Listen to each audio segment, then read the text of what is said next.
What I'm about to show you may completely change the way you look at the blood pressure medicine sitting on your kitchen counter right now. Because if you take amlodipine, losartan, or lisinopril, your body may already be giving you signals that you've been brushing off as stress, dehydration, poor sleep, or just getting older. Swollen ankles, a pounding heartbeat, a dry cough that never quite leaves, weakness in your legs, dizziness when you stand, and the most dangerous change of all, the one I'm saving for last, can happen so suddenly that a normal morning becomes an emergency before you even understand what's happening. I'm Dr. William Lee, and today I need you to listen very carefully because this is not just about side effects. It's about interpretation. It's about understanding the difference between a body that is adapting to treatment and a body that is warning you that something is wrong. Please subscribe now for clear, life-saving heart guidance that helps you protect your blood pressure, your medications, and your future. And stay with me, because by the end of this video, you'll know exactly which changes are common, which are dangerous, and which one should never be ignored, even for a minute. Before we get into change number 9, I need to tell you something that almost no one explains clearly. These 3 medicines lower blood pressure in different ways, so they change your body in different ways. Amlodipine relaxes blood vessels by affecting calcium movement in the vessel walls. Lisinopril is an ACE inhibitor, which reduces the tightening signal that narrows your arteries. Losartan is an ARB, which blocks that same tightening system in a different place. They can all help protect you from stroke, heart strain, and kidney damage, but on the same changes that help you can also create symptoms that confuse, frighten, or mislead you if you don't know what to watch for. Let me start with change number 9, because this is the one people notice first and misunderstand most. Your ankles, feet, or lower legs may begin to swell, especially if you take amlodipine. Let me tell you about a woman I'll call Helen, 71 years old, who thought her blood pressure pill was causing heart failure. Every evening, her socks left deep marks around her ankles. Her shoes felt tighter. By dinner time, her feet looked puffy. She panicked, and honestly, anyone would. She thought fluid retention meant her heart was weakening. She almost stopped her medicine on her own because she was terrified the pill was damaging her body. But here's what was really happening. In many people, amlodipine relaxes blood vessels so effectively that fluid shifts into the tissues around the ankles and feet. That swelling can look dramatic, and it often gets worse later in the day because gravity has been working on your legs for hours. What makes this so confusing is that the medicine may actually be helping your blood pressure beautifully while your feet are sending you a very unpleasant message. That doesn't mean you should ignore the swelling. It means you should understand it. Sometimes the dose needs adjustment. Sometimes your doctor adds or changes another medication. But stopping suddenly because you assume the worst can create a different problem entirely. And here's the part I really need seniors to hear. Not every swollen ankle is harmless, and not every swollen ankle means danger. If the swelling is mild and symmetrical, and you started amlodipine recently or had a dose increase, medication effect is high on the list. But if swelling comes with shortness of breath, chest pressure, one leg worse than the other, or rapid weight gain, that is a different situation. And that is exactly why you need context, not fear. The body change matters. The timing matters. The pattern matters.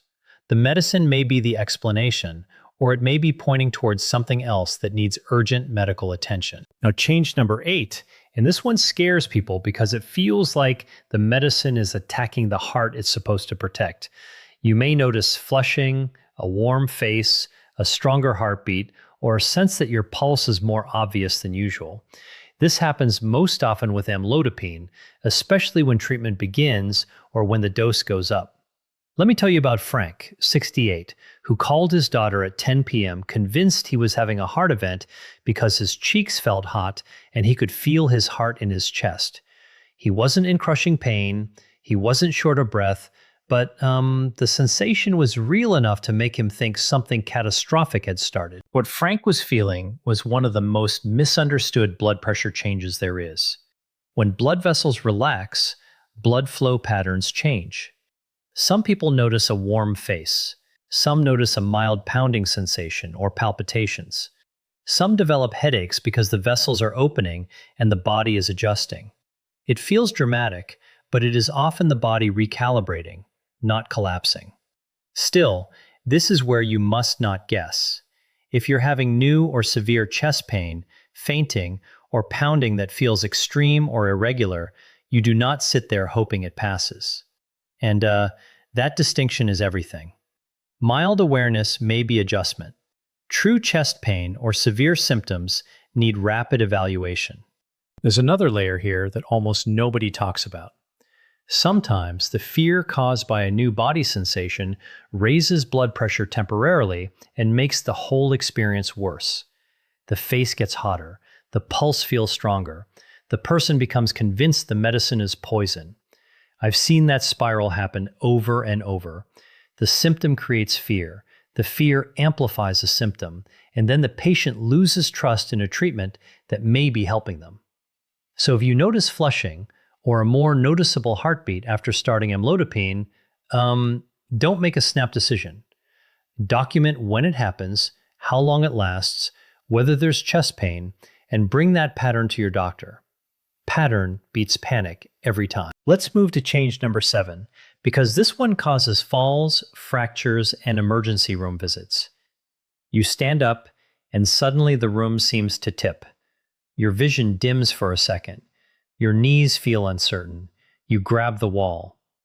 That sensation of dizziness, weakness, or lightheadedness when rising can happen with lisinopril, losartan, or amlodipine, especially when you first start them, after a dose increase, or if your blood pressure drops more than expected. And the tragedy is that many older adults don't report it because they think, well, I'm aging. Of course I feel a little unsteady. No. Sometimes that unsteadiness is your medication talking. Let me tell you about Robert, 75, who kept saying he felt funny only when he got out of bed. Not sick, not spinning, just weak, floaty, unsteady, almost disconnected for a few seconds. He blamed the mattress, then his shoes, then the weather. But what was happening was classic. His pressure was dropping when he stood, and the medicine, combined with not drinking enough water, was making it worse. This is one reason these drugs can be so helpful and yet so tricky. They lower pressure, yes, but if your body is dry, frail, overheated, or adjusting poorly, that same benefit can cross into too much blood pressure lowering for your moment-to-moment stability. And here's how people get hurt. They don't pass out dramatically. They simply rise too fast, take 3 steps, and lose balance. That's how hips break.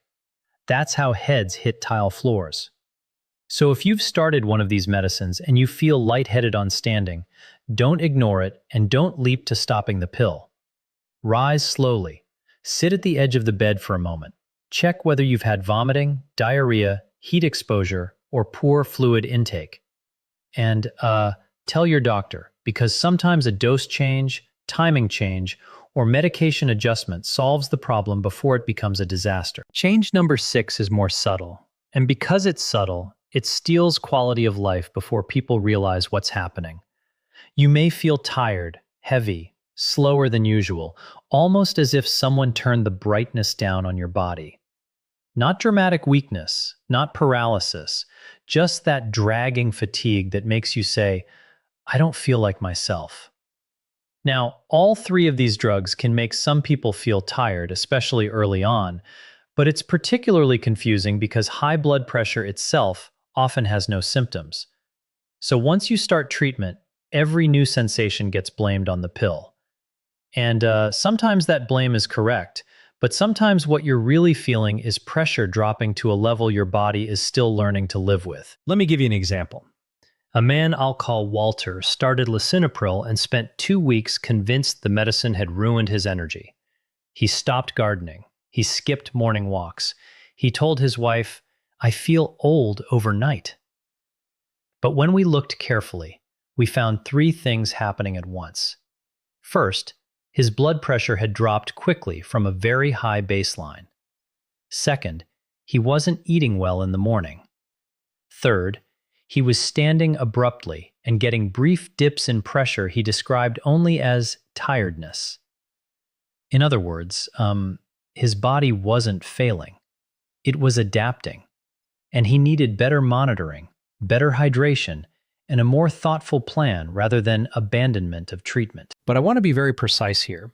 Fatigue can also be a warning.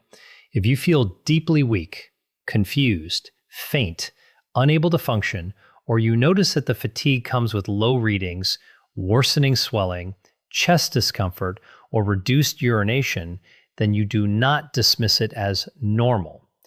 This is why blood pressure treatment is never just about swallowing a pill.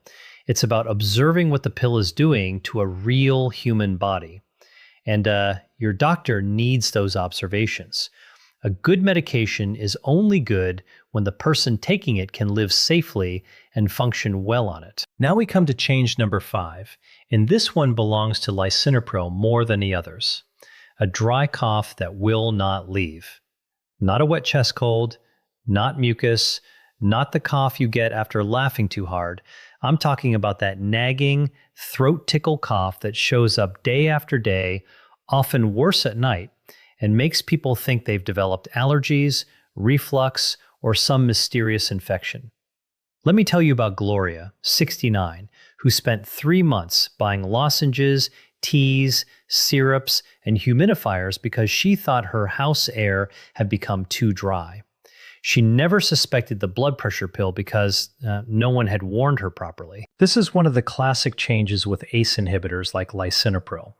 The medicine helps lower blood pressure, but in some people, it also triggers a persistent dry cough that can begin within days, weeks, or even much later. That delay is what makes it so deceptive. People don't connect the medicine to the symptom because the symptom doesn't always show up immediately. The cough is often not dangerous in itself, but it can be exhausting, embarrassing, and relentless. It interrupts sleep. It irritates the throat. It makes conversations awkward, and it can quietly ruin adherence because patients start skipping doses just to get relief without telling anyone. Here is the key point. If you're on lisinopril and a dry, scratchy cough appears and just hangs around with no good explanation, talk to your doctor. Don't keep treating it like an endless cold, and don't stop the medicine without a plan. Many people who cannot tolerate lisinopril's cough do very well on Losartan because Losartan works in the same broader blood pressure system without causing cough as often. That one insight alone has changed lives. I've seen patients sleep normally again within days of switching. So when your body starts coughing and nothing else explains it, don't ignore the obvious just because the obvious arrived in a prescription bottle. Change number 4 is one of the most dangerous because people do not see it coming until they get sick. Once you're on lisinopril or Losartan, dehydration matters more than it used to. Vomiting matters more. Diarrhea matters more. Sweating through a summer afternoon matters more. Skipping fluids because you were busy matters more. Let me tell you about Martha, 73, who had a stomach bug for 24 hours and thought the main risk was just feeling miserable. But by the next morning, she was dizzy, weak, barely urinating, and her blood pressure had fallen hard. She hadn't taken anything wrong. She simply had a body under stress while still taking medicine that affects pressure and kidney blood flow. This is where so many seniors get trapped. The medicine is stable on a normal day, but life is not always normal. A bout of diarrhea, a fever, poor appetite, a long hot day outside, or even forgetting to drink can change how these medications behave in your system. Blood pressure can drop too low. You can feel faint. Kidney function can worsen, and the person thinks, that can't be my blood pressure medicine. I've taken it for months. Yes, it can still matter months later because the risk is not only in the pill. It's in the combination of the pill and the condition your body is in that day. And that's what makes this so important. There is another trap hiding here, and I need you to remember it. People often reach for over-the-counter pain relievers like ibuprofen or naproxen when they feel sick, achy, or feverish. That seems harmless. But if you're taking lisinopril or losartan and you're dehydrated and you add certain NSAID pain relievers, you can create a very risky situation for your kidneys. That is not a theoretical issue. That is a real-world combination I see far too often. So if you get sick while taking these medicines, don't just push through blindly. Call your clinician's office for guidance, especially if you're vomiting, having diarrhea, not drinking, or urinating much less than usual. Now, change number 3, and this one terrifies me because it can be almost completely silent. Your potassium can rise too high, particularly with lisinopril and losartan. Not amlodipine, usually, but the other two, yes. Let me tell you about James, 70, who thought he was doing something healthy by switching to a salt substitute. He had been told to cut sodium, so he bought one of those heart-friendly alternatives and used it generously on everything. What he didn't understand was that many salt substitutes contain potassium, and when you combine that with lisinopril or losartan, you can push potassium higher than your body can safely handle. The frightening part is that high potassium does not always announce itself clearly. Sometimes people feel weak. Sometimes they feel muscle heaviness, cramps, or a strange sense that their legs aren't right. Sometimes they notice palpitations or an irregular heartbeat. And sometimes they feel absolutely nothing until blood work reveals a problem or the heart rhythm becomes dangerous. That is why this is such a serious change in your body. It may not feel like a change at all. It may feel like aging or stress or nothing whatsoever. Meanwhile, something important is happening in the bloodstream that your heart and muscles care about a great deal. And here's where good intentions cause harm. People start potassium supplements.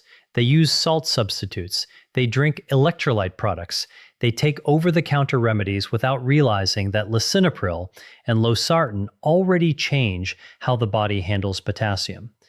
So if you're on one of those medications, do not casually add potassium products unless your doctor specifically told you to. And if you notice new weakness, pounding or skipped beats, or you've recently changed supplements or diet products, say it out loud at your next call or appointment. That one sentence could prevent a crisis that would otherwise seem to come from nowhere. Change number 2 is the body change almost nobody can feel, and yet it may be the most medically important after the emergency signs I'm about to reveal at number 1. Your kidney numbers can change even when you think you feel fine. This matters most with lisinopril and losartan. Let me tell you about Elaine, 76, who proudly said, "I know the medicine agrees with me because I don't feel a thing." That sounds reassuring, right? But when her follow-up labs came back, her kidney function had shifted more than expected, and her doctor had to step in quickly. She wasn't in pain, she wasn't swollen, she wasn't coughing, she was simply trusting symptoms that never came. Now here's the nuance, and this is crucial. A small change in kidney blood flow after starting an ACE inhibitor like lisinopril or an ARB like losartan can happen because these medicines lower pressure inside the kidney's tiny filtering units. That can be part of how they protect kidneys over time. So a slight early lab shift does not automatically mean damage. But a larger change, especially with dehydration, NSAID use, illness, or underlying kidney disease, can be dangerous. That is why doctors order blood tests after starting or increasing these medicines. And that is why skipping those tests because you feel okay is such a major mistake. This is also where I need to talk about something many viewers may not realize. If you are taking both lisinopril and losartan together, you need to understand that more is not always better. Many people assume that two medicines working on the same blood pressure system must mean double protection. Often it means more risk, especially for kidney problems, low blood pressure, and high potassium. If your doctor has you on both, Do not stop them on your own after hearing this. But do understand that this combination gets special attention for a reason. And when you add dehydration, NSAIDs, or potassium products on top of that, the risk picture can change very fast. So let's put this together. Change number 2 is not something you diagnose by how you feel. You diagnose it by respecting follow-up blood work, paying attention when you get sick, and understanding that the kidney is often working silently until it reaches a point where symptoms finally appear. By then, the problem is bigger. That is why a person who says, "I feel fine, so everything must be fine," can get blindsided. Your body is not always loud when it needs help. Sometimes, the most important message it sends is hidden in a lab result you almost decided not to get. And now we arrive at change number 1, the most dangerous, the most urgent, and the one you must never wait on. Swelling of the lips, tongue, face, throat, or a sudden sense that swallowing or breathing is becoming difficult. This is the change that turns a routine prescription into an emergency. It is called angioedema, and it is most associated with lisinopril, though it can happen more rarely with drugs like losartan as well.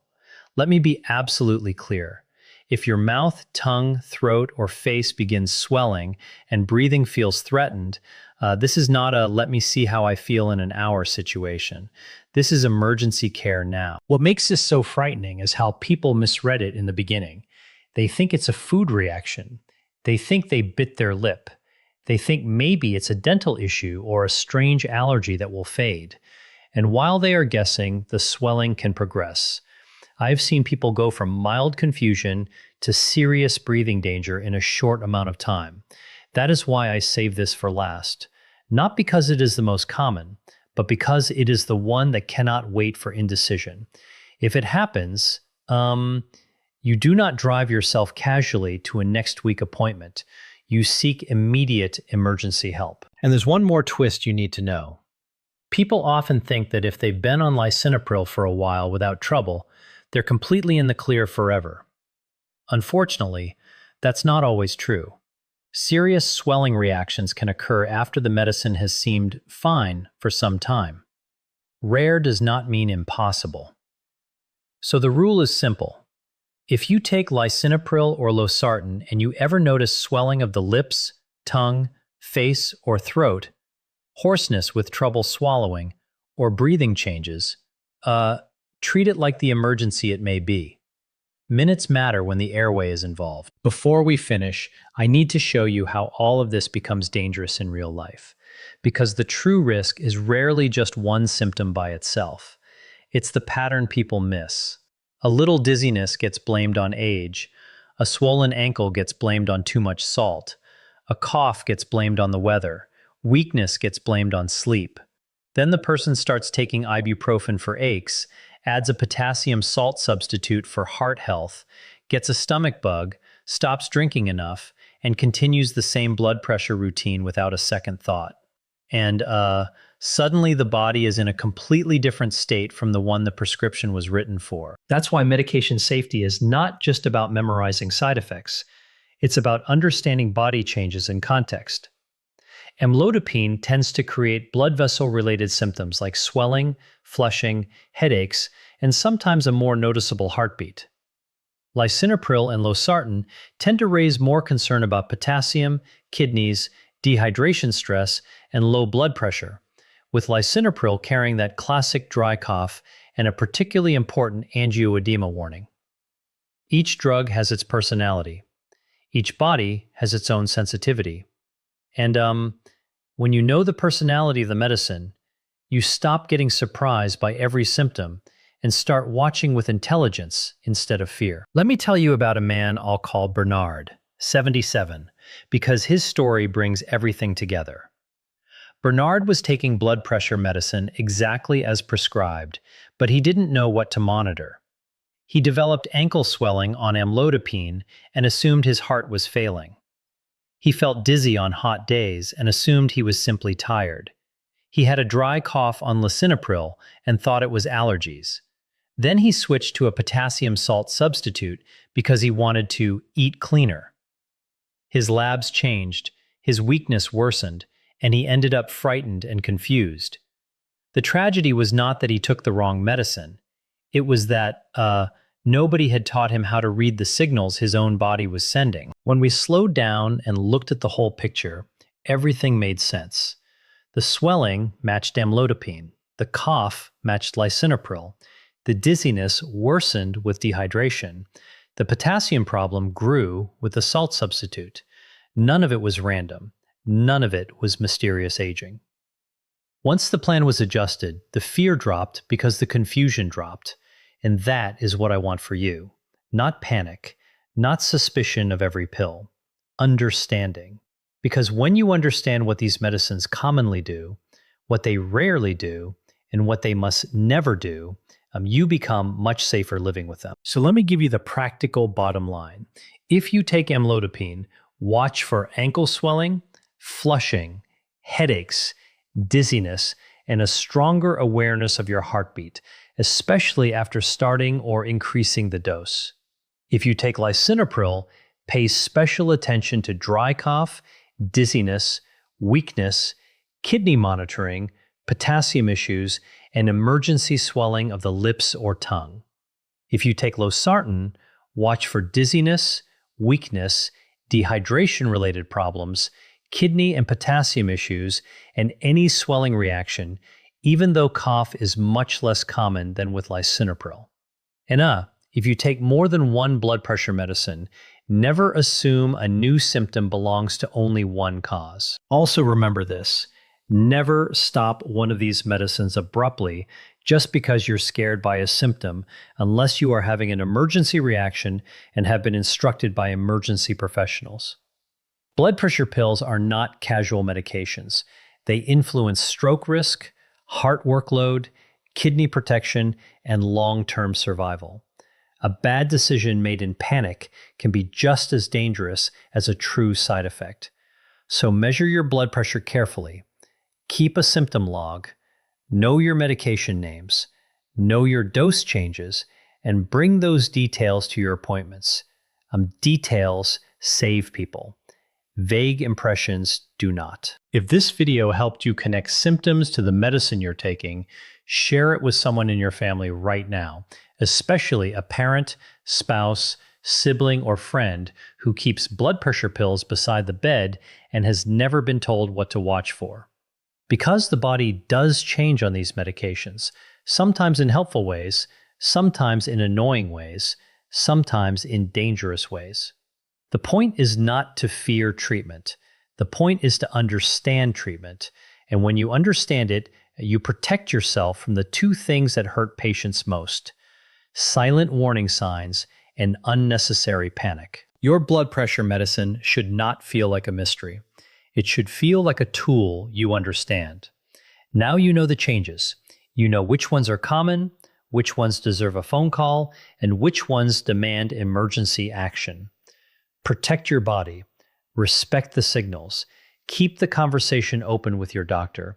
And if you ever notice dizziness that is worsening, swelling that is spreading, a cough that won't stop, weakness that feels new, or any swelling of the lips, tongue, or throat, do not brush it off as probably nothing. Your body is speaking. Listen to it. Take care of yourself, and I'll see you in the next video.